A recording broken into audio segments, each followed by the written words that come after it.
Voilà, spécial 17 janvier 2024, jour pour jour, ça fera pratiquement 63 ans depuis que nous avons perdu notre héros national, Lumumba Patrice, qui était le tout premier ministre de notre pays, la République démocratique du Congo. Aujourd'hui, dans cette occasion, nous allons, n'est-ce pas, parler de quel héritage, n'est-ce pas, légué à la jeunesse congolaise après Lumumba. Je reçois pour vous le professeur Baloufou Bakupa Kaninda. Il est cinéaste de notre pays, la République démocratique du Congo. Il a plusieurs responsabilités, mais bon, je le reçois en tant qu'historien parce que bon, il parle très souvent de Lumumba, son histoire ou alors sa vie est centralisée à ces grands messieurs décédés dans notre pays. Bonjour et bienvenue. Bonjour madame. Comment allez-vous aujourd'hui, 17 janvier? Je vais bien, disons comme ça, mais c'est un jour très important parce que c'est un jour de commémoration. Qui dit commémoration dit un regard vers le passé, mais pour tirer du passé des leçons pour l'avenir.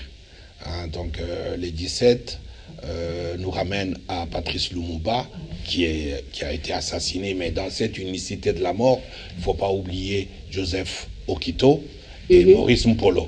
Tout à fait. Et il ne faut pas non plus oublier que la mort de Patrice Lumumba, son assassinat, a été suivi par l'assassinat de dizaines et des dizaines de cadres lumumbistes. Il y a encore dans nos pays, entre Kisangani, Bujimaï et d'autres lieux, il y a des fosses communes dans lesquelles ont été ensevelis de cadres lumumbistes. Donc c'est un moment très important dans notre histoire. C'est un moment qui conditionne notre avenir parce que le présent étant fluctuant. Donc c'est de l'avenir qu'il s'agit. Hein. Tout à fait. Et l'avenir de ces pays est très très lié à notre histoire, l'histoire des années 60. Très bien. Et avez-vous vécu le temps de Lumumba? On peut comprendre si vous aviez été déjà né à cette époque-là. Mais je suis né 3 ans avant l'indépendance, donc dans ma 4e année, donc c'est l'assassinat de Lumumba en 61. Donc je peux dire, j'ai vécu l'expérience de mes parents, parce que nos parents conditionnent ce que nous sommes. Nous vivons des choses par extrapolation, par transmission. Et Lumumba, pour nos parents, tous ceux des années 60, je crois que son assassinat, au-delà du Congo, a été l'un des événements les plus importants. Ce que les gens ne savent pas, c'est que le 14 février 1961, parce que la mort de Lumumba a été rendue publique un mois après, disons en février, il y a eu des émeutes dans le monde entier. Les ambassades de Belgique, des États-Unis, il y a eu des émeutes à New York, à l'Assemblée nationale de l'ONU. Donc c'était un coup de tonnerre dans le monde, la mort de Lumumba. Parce que Lumumba, c'est un personnage très très important dans l'histoire de tous les peuples, de tous les peuples qui revendiquaient leur émancipation, leur liberté. C'est pour ça que Lumumba est le champion de la liberté. C'est pour ça que Lumumba est le champion de l'émancipation et de la dignité des peuples opprimés. Ah d'accord. Vous centralisez tout votre vécu dans Lumumba. Qu'est-ce qui vous a plu exactement? Voir le profil de Lumumba, qu'est-ce qui vous attire très souvent? Ou qu'est-ce qui vous encourage, si on peut dire ainsi? Vous savez, je peux dire que j'ai rencontré Lumumba sur mon chemin en 1980. J'étais jeune animateur au Centre culturel français de Lubumbashi et j'avais comme directeur Monsieur Bernard Pignot, qui est décédé maintenant. J'étais dans une équipe avec des autres Français comme animateurs. Et Bernard Pignot faisait un livre sur Lumumba. Et il avait déjà été à Kisangani comme directeur du centre, et là il était à Lubumbashi. Et à travers lui, je commençais, donc à ce moment-là, en 1980, à découvrir des choses que je ne connaissais pas en tant que jeune Congolais. Vous savez, nous sommes dans un pays où l'histoire n'est pas enseignée. L'histoire n'est pas partagée par l'éducation, par l'instruction. Donc, à partir de ce moment-là, j'ai visité tous les lieux de Lumumba à Lubumbashi. Ok. Et après, je suis reparti vers mes études en Belgique et j'ai continué à faire des recherches parce que là, Lumumba représente la dimension historique la plus importante de notre pays. C'est comme Kimbangu, Mvuluze Kimbangu, qui est aussi méconnu. Le calvaire de Kimbangu est un calvaire hyper important. Et l'histoire de Kimbangu est une histoire très très importante dans notre histoire. On ne peut pas parler de Lumumba sans parler de Kimbangu. Tout à fait. Hein? Et de Kimpavita aussi, si vous voulez. Oui, mais si on veut parler du Congo contemporain,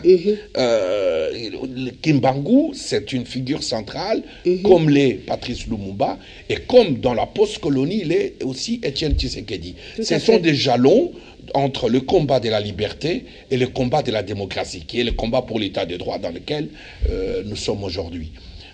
Et il faut comprendre, le président Félix Tshisekedi, à peine élu en 2019, devient président, et quand il va à New York, à l'Assemblée générale de l'ONU, pour son premier discours, donc nous sommes en septembre 2019, mais dans son premier discours, il s'adresse au monde, et il pose cette question: quelle serait la trajectoire de mon pays si Patrice Lumumba n'avait pas été assassiné? C'est cette question-là qui est au centre, qui doit être au centre de la discursive congolaise, donc du débat congolais, de la conversation congolaise. Exactement. Quelle serait le trajectoire, donc l'avenir du Congo, si, eh bien, vous allez me dire, on ne fait pas le monde avec des si, mais nous avons la latitude de nous poser des questions. Hein? Vous vous rendez compte? Félix Antoine Tshisekedi, président, va faire son premier discours au monde, à New York, à l'Assemblée générale, et au centre de ses discours, il pose cette question au monde. C'est-à-dire, il fait le tour de tous les problèmes du monde, et il revient vers lui-même, il regarde le monde, il dit: quelle est votre responsabilité dans les problèmes du Congo? Parce que l'assassinat de Lumumba a contrarié notre trajectoire. Et vous verrez par la suite que l'un des actes les plus importants du mandat du président Félix Antoine Tshisekedi, c'est d'avoir ramené Patrice Lumumba à la maison. Ah d'accord, vous êtes également l'organisateur de rapatriement des Patrice Emery Lumumba à Kinshasa, on peut dire en République démocratique du Congo. Parlez-nous-en. Mais par le président de la République, donc, et la famille Lumumba, donc j'étais chargé de l'organisation des activités liées au rapatriement. Donc il fallait les penser, il fallait le programmer, le planifier et l'organiser au niveau sociologique, au niveau historique, aussi au niveau cosmogonique. C'est très important de ramener un parent ancêtre.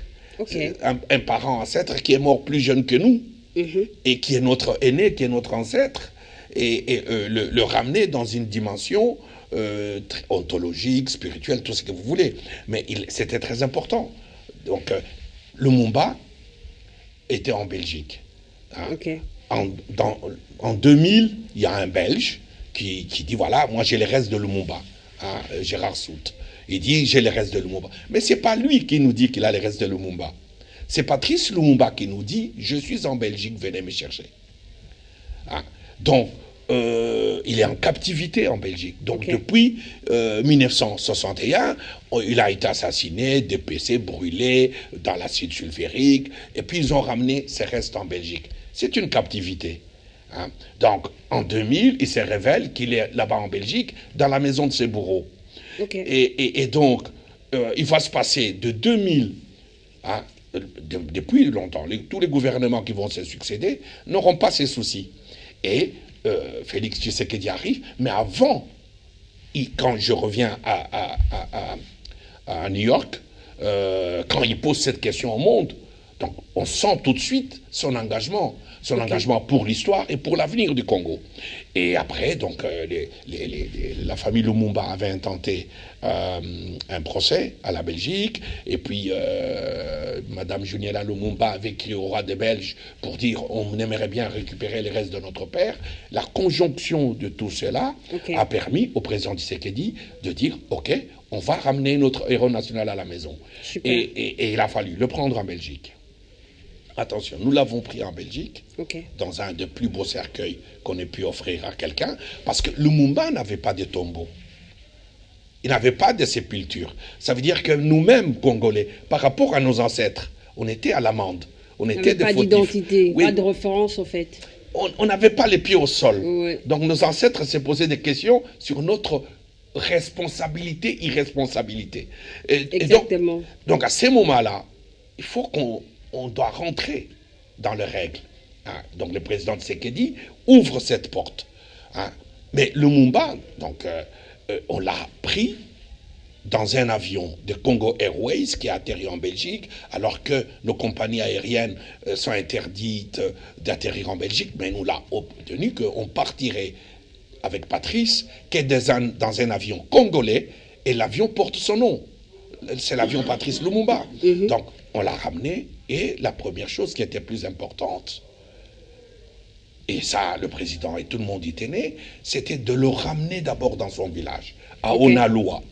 Et Onaloa, c'est le lieu de naissance de Lumumba. Lumumba est né le 2 juillet 1925. Hein, l'année prochaine, nous célébrerons son centenaire. Super. Donc, il fallait le ramener chez lui. Pourquoi? Comme disait un de ses biographes, le professeur Jean Omasombo, c'était un deuil sans fin. Hein. Lumumba, c'était un deuil sans cadavre. Okay. Un cénotape. Donc, il a fallu le ramener à Onaloa. Il fallait, avec le président Mbosso, qui était le représentant du chef de l'État à ce moment-là dans les Sankourou, qui l'a accueilli à l'aéroport de Tchoumbé et qui l'a ramené jusque dans son village natal à Onaloa. On est resté 3 nuits. Et il a fallu d'abord finir avec le deuil traditionnel, le deuil familial, le deuil coutumier. Il a fallu que les ancêtres règlent ces problèmes. Et après, quand on en a fini avec Onaloa, avec les ancêtres, avec la famille, on l'a ramené dans son fief politique. Son fief politique, c'est Kisangani. On l'a ramené pour qu'il y ait un deuil politique. On a dit, Patrice, maintenant on va te ramener dans ton fief politique. Hein? Et là, on est resté 2 jours à Kisangani avec le président Bahati, qui était aussi le représentant du chef de l'État, à Bruxelles. Quand on l'a pris, c'est le Premier ministre Sama Lukonde, plus jeune Premier ministre, qui a accueilli le Premier ministre avec beaucoup d'émotion et qui lui a donné la route, qui lui a dit, nous sommes venus vous chercher. Parce qu'il a fallu à chaque étape lui parler. C'est très important. Il fallait lui parler, lui dire, qu'est-ce qu'on fait? Lui dire, voilà, maintenant nous quittons un endroit pour aller vers un autre.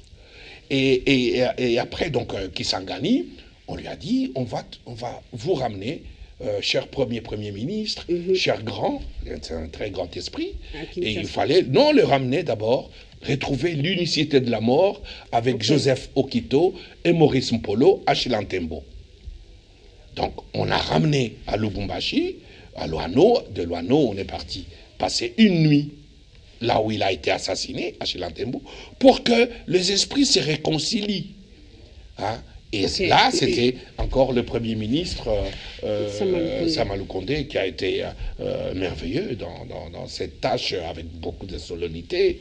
Et on a quitté Lubumbashi après avoir fait le tour de la ville. Et donc, c'est quand on a pris l'avion pour revenir à Kinshasa, je pense qu'on était le 27 juin, que les drapeaux ont été mis en berne. Parce que là, on rentrait maintenant dans le deuil national. Hein? Et le président Tshisekedi l'attendait en Djili pour l'accueillir, le saluer, et nous l'avons amené au Palais du Peuple. Il ne faut pas oublier, Patrice Lumumba est un élu du peuple, d'abord. Hein? C'est l'élu national. C'est le seul qui avait un parti nationaliste, le MLC, qui a beaucoup d'acquaintances avec l'UDPS, et qui était un parti nationaliste, qui était l'élu nationaliste des élections qui sont de 1960. Donc, on l'a amené pour que le peuple, les élus, lui rendent hommage. Là, le président Bosso, le président Bahati ont été là pour accueillir leurs collègues. Il ne faut pas oublier que Joseph Okito était président du Sénat. Tout à fait. Hein, donc, on leur a ramené chez eux, dans leur maison, la maison du peuple. Hein, c'est le palais du peuple. Très bien. ils ont été veillés durant 2 jours. Et après, on a ramené Lumumba, il a fait un petit passage dans sa résidence sur le boulevard du 30 juin, et on l'a amené au Palais de la Nation, dans la salle de congrès, où il a prononcé le grand et inoubliable discours du 30 juin. Et là, le président de la République, avec les chanceliers des ordres, ont remis à Joseph Okito et Maurice Mpolo les insignes, des décorations des plus hautes distinctions de la République. Et on a ramené alors le Premier ministre dans sa résidence officielle, qui est la primature, donc chez Samalou Kondé, où il a été veillé par le Premier ministre. Et tous les anciens Premiers ministres vivants ou étant présents à Kinshasa. Donc il a été veillé, et puis le 30 juin, nous l'avons amené au mémorial Lumumba, qu'on appelle communément l'échangeur délimité, là où il y a la tour Lumumba qui défie le ciel. Donc on l'a ramené là-bas pour lui donner une sépulture et une tombe, et c'est là où il est. Et c'est là où vous pouvez aller lui parler. Ok. Et c'est une chose extraordinaire. Ah d'accord. Là, nous vous réitérons toutes les félicitations pour la démarche. On sent que vous avez respecté c'est le président de la les République, traces. il faut féliciter. Voilà, vous avez respecté la trajectoire, en commençant par le sommet et vous, parce que si vous n'avez pas eu à réussir cette démarche, ça allait être un chaos. Alors on avance, parce qu'on parle de quel avenir ou alors quel héritage pour la jeunesse congolaise après Lumumba. Jeunesse. Qui est jeune selon vous? Voilà. Mais moi, je crois que l'acte le plus important d'un jeune Congolais, et je vais me répéter là-dessus, c'est les discours en septembre du président Tshisekedi à l'ONU. Parce que nous avons perdu dans notre pays l'acte discursif, c'est-à-dire la conversation congolaise profonde, au-delà de la politique. Hein, on discute musique, on discute parfois des choses qui sont importantes pour les gens, mais on discute rarement de la nation. La discursive nous permet de discuter sans émotion, avec raison, hein, de regarder les choses en face. Mais cette jeunesse, si on prend en général cette jeunesse, quelle empreinte elle aura, quel ancrage elle a avec Lumumba? Parce qu'on ne lui a pas enseigné l'histoire. L'histoire de notre pays, c'est comme une discussion de bar. Hein? C'est comme une rumeur. Parce que il nous faut réformer l'éducation nationale. Il faudrait donner à l'enseignement le corps qui est l'éducation nationale, et inscrire l'histoire, le récit national, le récit du pays, l'inscrire au cœur du projet pédagogique. Parce que c'est l'histoire et ces tragédies qui fondent la nation. Ah, d'accord. Hein? Donc on ne peut pas... Moi, je me souviens, il y a des années, je rencontrais des jeunes ici, quand tu leur parlais de Lumumba, ils te sortaient du genre, Lumumba, il est mort. Soit c'est sa façon de se coiffer. Oui, mais ils disaient des banalités, enfin, des histoires que raconte la propagande belge et ses historiens. Mais il nous faut ouvrir le chemin de la conversation sur la nation. Mais il n'y a pas que Lumumba. Qu'est-ce qu'on connaît réellement dans ce pays de Kasavubu? Qu'est-ce qu'on connaît de Moïse Tshombe? Hein? Même les politiciens actuels, on a vu durant ces élections, hein, on n'est pas loin de la situation de 1960, dans la bataille entre les candidats, à l'époque on les appelait les candidats du PNP, le Parti des nègres payés, contre les nationalismes. Donc on n'est pas encore sorti de l'auberge. Donc le président Tshisekedi est au centre de ça. Il faut que la culture retrouve sa place. La place de la culture, ce n'est pas le festif, c'est le lien du civisme et de la citoyenneté. Exactement. Avec la culture, avec ses instruments, ses outils de créativité, est très très bien placé pour lutter contre les antivaleurs, les tribalismes et tout ça. Donc il faudrait qu'on redonne de la place à la culture. Dans la diffusion de la culture, la RTNC, service public, doit pouvoir dégager une programmation importante parce que la RTNC est au cœur du dispositif de la cohésion nationale. Hein, donc il faudrait en même temps aussi que l'éducation nationale retrouve sa place pour que l'histoire, la cohésion nationale se retrouve au cœur du projet pédagogique. Donc si on arrive à regarder ces choses en face, hein, on donnera à notre jeunesse des outils d'avenir. Parce qu'il nous faut une jeunesse compétitive. Une jeunesse compétitive, c'est pas simplement ce qu'on apprend à l'université. C'est un peu élargir l'horizon de la culture générale. Hein? Vous savez, il y a une très grande différence entre un jeune qui regarde un film sur un écran de base de 12 mètres qu'un jeune qui n'a jamais vu un film au cinéma et qui regarde des séries sur un écran. C'est à peu près. Oui, c'est un petit écran de téléphone. C'est-à-dire que son horizon est petit. Et l'autre, l'horizon est large. Donc, comment élargir par la culture, par l'enseignement, l'éducation nationale, l'horizon de notre jeunesse, hein? Comment amener l'histoire, hein? Je dis même les politiciens d'aujourd'hui, on ne connaît pas vraiment leur biographie. Donc il faudrait que nous puissions recadrer un peu certaines choses. Exact. Voilà, alors c'est par le truchement de Laurent, c'est par le truchement, pardon, de héros Patrice Emery Lumumba que nous avons eu à avoir cette indépendance que nous chantons chaque 30 juin. Alors, est-ce que vous êtes sûr que les jeunes ont incarné des principaux objectifs politiques de Patrice Emery Lumumba, selon vous? Mais les jeunes sont les produits de ce qu'en font les gouvernants. Les jeunes, c'est comme les enfants d'une famille. Ils regardent les adultes faire. Ils écoutent ce que leur disent les adultes. Je reviens à la question fondamentale. Qu'est-ce qu'on a livré comme message aux jeunes? Quelle éducation on leur a donnée? Quel partage de l'héritage commun, hein, du récit national collectif a été partagé avec notre jeunesse? Si tout semble toujours être dans la rumeur, hein, quelquefois quand on regarde les jeunes, ils parlent de quoi? Ils parlent de futilité, ils discutent des couleurs des choses, ils discutent jamais des fonds des choses, parce que c'est pas de leur faute. C'est que je dis, élargissons l'horizon culturel de notre jeunesse. Élargissons les propositions pédagogiques et d'éducation de notre jeunesse. Et là, on comprendrait que c'est très important que nous puissions livrer. Parce que tout le monde, c'est complet à raconter, voilà, la jeunesse, l'avenir, tout ça. Oui, tout ça, mais quelles armes miraculeuses, dirais-je, comme aimait Césaire, nous donnons à ces jeunes pour qu'ils puissent affronter l'avenir compétitivement avec les autres jeunes du monde. Hein? Donc, je pense que notre jeunesse a été un peu désarçonnée si on la met dans une compétitivité avec d'autres jeunes. Parce que j'ai parfois l'impression qu'il y a un enclavement culturel, un quant à soi, un apparaître. Hein? Le paraître devient plus important que l'être. Qu'est l'être. Mais les jeunes, on ne va pas les condamner. Donc, quel héritage? Mais que faire exactement? D'abord, Lumumba est un héritage. En soi, Lumumba était jeune. Hein? 36 ans, c'est pas vieux. Hein? Et si on va plus loin, Thomas Sankara, il avait 34 ans. Il n'y a pas d'âge pour les héros. Il n'y a pas d'âge. Mais les héros sont déjà des exemples.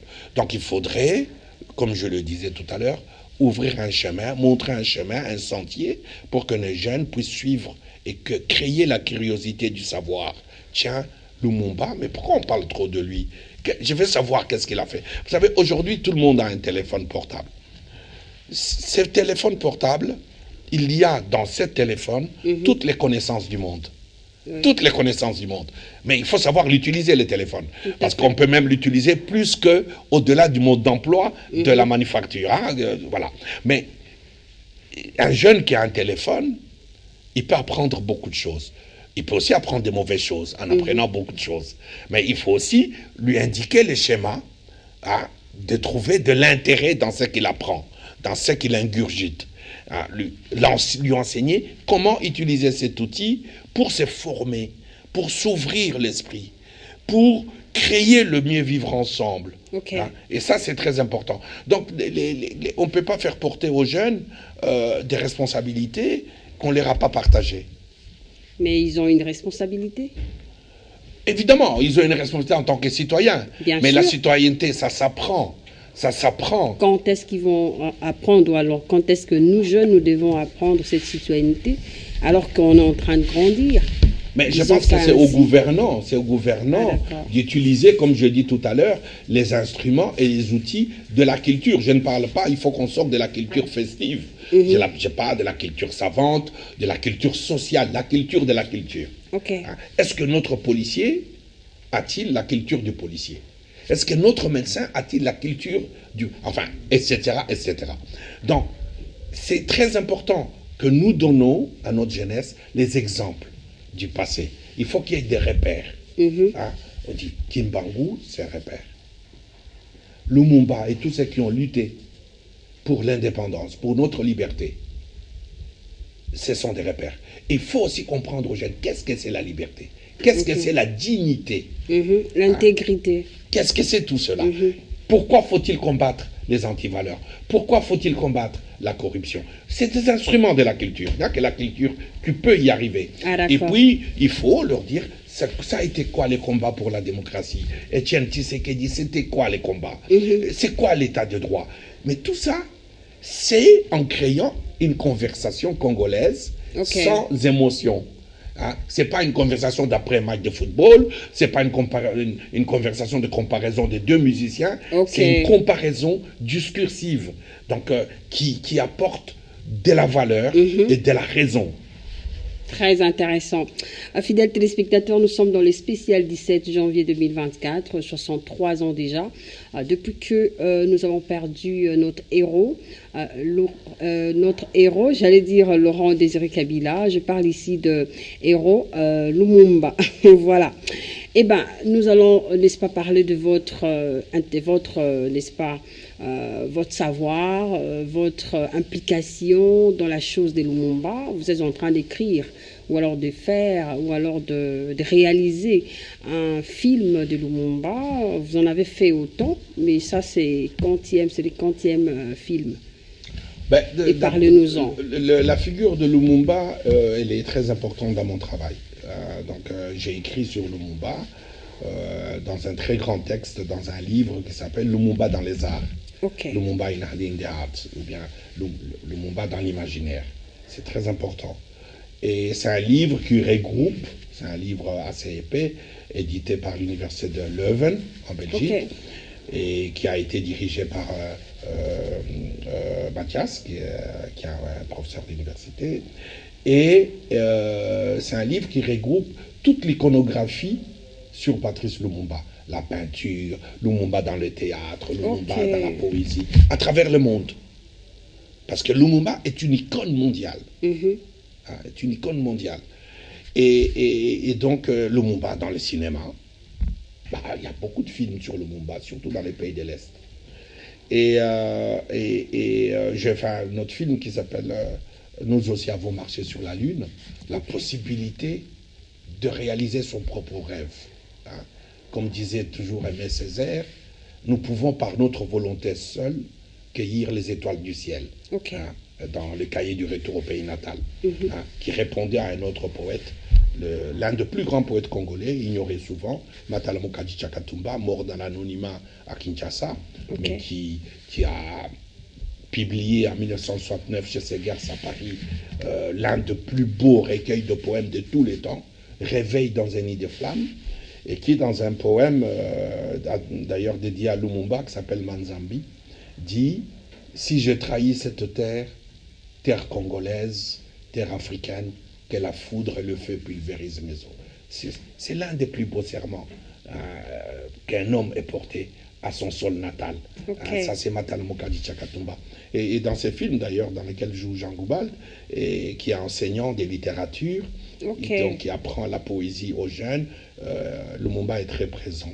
Mais j'ai fait un film qui est déjà tourné à Bruxelles, en 2004, et le film est sorti en 2007, qui s'appelle Juju Factory, qui est un film primé mondialement, et où le spectre de Lumumba erre dans la nuit, dans les quartiers de Matonge à Bruxelles, cherchant la route de la maison. Donc 2007. Mais j'avais déjà écrit un scénario avant, qui s'appelle Le Retour de Lumumba. Donc, Voilà, donc quand on me dit occupe-toi de ça, on me le demande aussi parce qu'on sait quel est mon travail sur le Lumumba. Hein. Donc j'avais déjà... c'était très important. Lumumba, son âme errait en Belgique. Il fallait le ramener à la maison. Et donc la partie rapatriement, les 10 jours ont été filmés par mon équipe. Okay. On avait une bonne dissémination des caméras. Donc on a des très très belles images. Et nous sommes en train de travailler sur ces films. Et nous pensons que l'année prochaine, en 2025, pour les centenaires de Lumumba, on aura fini les films. Il faut prendre du temps pour faire un bon film. Il faut prendre du temps. Normalement.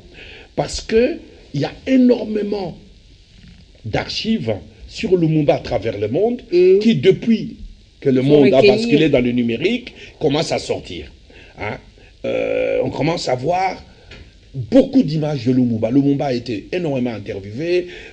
Et la chose qui est très importante pour moi, c'est de répondre à la question qui est Patrice Lumumba.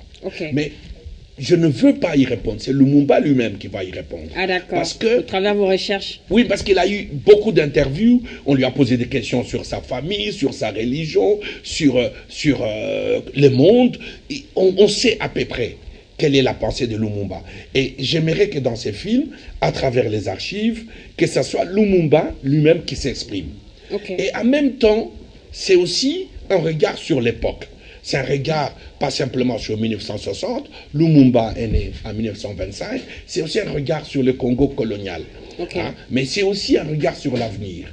Hein, sur l'avenir. Donc c'est que je cherche dans ces films, c'est un nouveau regard sur l'histoire du Congo à travers Lumumba. Super. Nous sommes arrivés à la fin de notre entretien. C'était vraiment formidable. Vous êtes chevronné dans la culture. Merci beaucoup. Et finalement, un petit message, parce qu'on doit voir aussi autrement l'histoire de Lumumba. Quant à la jeunesse, qu'est-ce qu'ils peuvent retenir? Je pense que ce que je dirais à mes compatriotes, aux jeunes Congolais surtout, c'est qu'il y a 3 textes importants pour bien comprendre ces pays et comprendre Lumumba. Le premier texte, c'est le debout congolais. C'est un texte fort. Je pense qu'il faudrait l'enseigner, il faudrait l'expliquer et le discuter. Ce texte, il est fort. Pourquoi? Parce qu'il est aussi de la volonté et de l'idéal de tous nos parents qui étaient à la table ronde. C'est un texte presque collectif. C'est un peuple où on sent le souffle du Congo. Et c'est un texte vraiment sacré. Et il y a le discours de Lumumba le 30 juin. Il faut le relire, il faut le rediscuter. Et déjà, dans ses discours, Lumumba il dit, nous commençons une ère nouvelle. Nous allons construire le nouveau Congo. Il dit, si on nous laisse faire, on montrera au monde entier ce que nous sommes capables. Et le troisième texte, c'est ce qu'on appelle la dernière lettre de Lumumba, la lettre à sa femme. Hein? Et dans cette lettre, il nous dit ceci. Il nous dit, entre autres, que l'avenir du Congo est beau. Et moi, je crois. Je crois qu'on ne peut pas être désolé du Congo. L'avenir du Congo est beau. Mais il nous dit, il est beau si simplement, si vous, Congolais, les jeunes, vous vous y mettez et vous y croyez. L'avenir du Congo est beau. Il dit des choses que nous vivons aujourd'hui. Il dit, on a corrompu les uns et les autres pour mettre les bâtons dans les roues de notre indépendance. Mais vous y arriverez, vous y arriverez, vous n'êtes pas seul, vous y arriverez. Vous finirez par éliminer les ennemis de l'intérieur et de l'extérieur. Nous vivons ça aujourd'hui. Donc Lumumba est d'actualité. Mais à la fin, il dit cette chose. Il dit, vous allez écrire votre propre histoire. Tout à fait. Vous allez écrire votre propre histoire. Ça veut dire, il dit quoi? Vous allez récupérer l'estime de vous-même, votre fierté et votre dignité, et vous allez écrire votre récit national. Vous allez dire, voilà ce que nous sommes, voilà ce que nous voulons être, voilà la représentation que nous voulons de nous-mêmes dans notre propre imaginaire. Ces trois axes sont très très importants. Le debout congolais, le discours du 30 juin et la dernière lettre. Ça, je pense que c'est le plus bel héritage pour un peuple. Le plus bel héritage pour notre peuple, la République démocratique du Congo, c'est les debout congolais. La dernière lettre et les discours du 30 juin de, de notre héros national, Patrice Emery Lumumba. C'était un plaisir de partager ce plateau avec vous. Monsieur Baloufou Bakupa Kaninda, cinéaste de taille, chevronné on peut dire. Merci de partager avec nous votre expérience. C'est moi qui vous remercie de m'avoir donné cette opportunité de pas simplement de répondre à vos questions, mais de m'adresser à mes compatriotes. Super. Merci également à tous les lumumbistes, merci également à tous les patriotes congolais. C'en est fini pour aujourd'hui, on se retrouve l'an prochain. Je crois que ça sera déjà son centenaire et ça sera également son 64 ans en 2025. Au revoir.